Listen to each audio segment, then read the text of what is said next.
শোনো, এতদিন তো সব খেলা পড়ছে কমা কমা দলের সাথে, এই আলজেরিয়া, অস্ট্রিয়া, জর্ডান, আর এগুলোকে তো আমরা গুনিই না।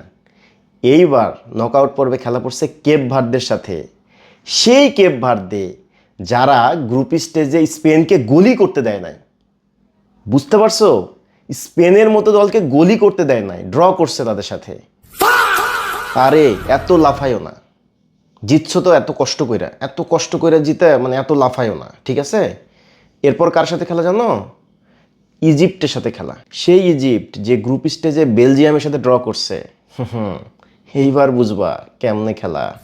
চুরি করছো, চুরি কেন বলবো, ডাকাতি করছো, ফিফারে কিনে নিছো, তারপরে লাফাই দিচ্ছ, লজ্জা করে না?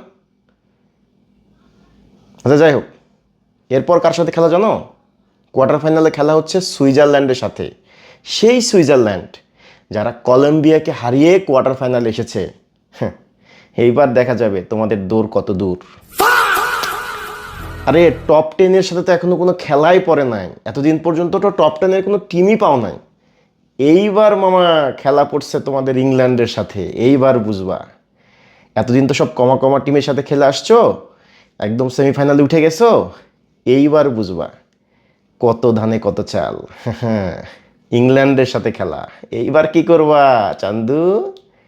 मोरियो आँखों बोलो रे झड़ती रात में मोरिया